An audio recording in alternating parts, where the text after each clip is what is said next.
we have there's just a lot of space here, and that helps a lot when we're recording drums. You know, some people prefer a tighter sound, some people prefer a bigger sound, and we're able to do pretty much about anything that we want to do here just because of the space that we have.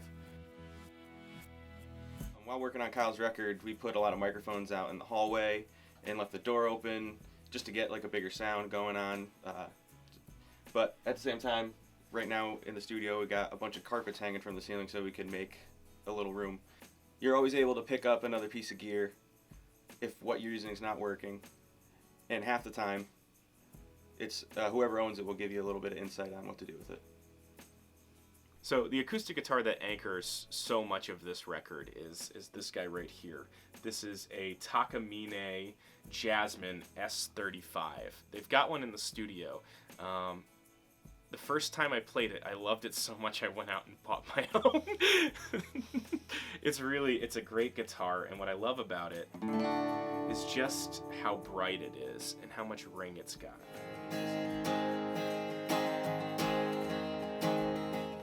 So this guy is a Guild D55. It belongs to Matt Carlson, who is the lead singer of A Will Away.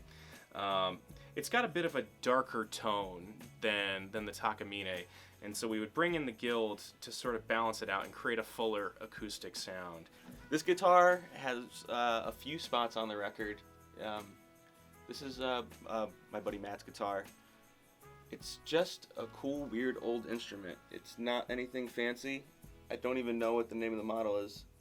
But Epiphone had a lot of really cool stuff come out in the 80s, and this guitar has definitely made its impact on a lot of the songs.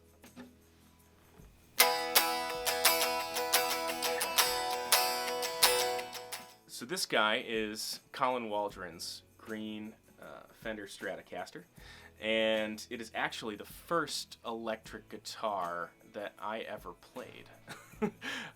Prior to recording Finally Me, I had never really played an electric guitar before, just certainly not one hooked up to an amp. So that night was a magical experience.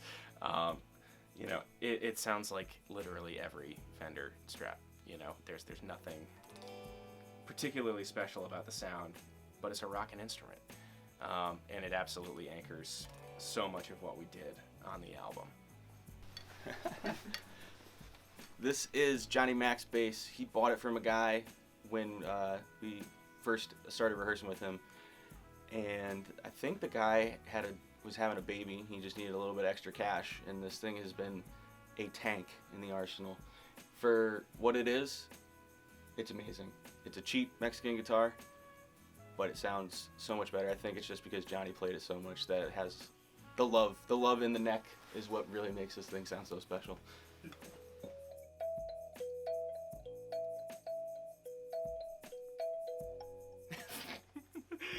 Yeah, so the kalimba is in a westernized version of a traditional African instrument. It is perhaps most notably used in the soundtrack of Avatar: The Last Airbender.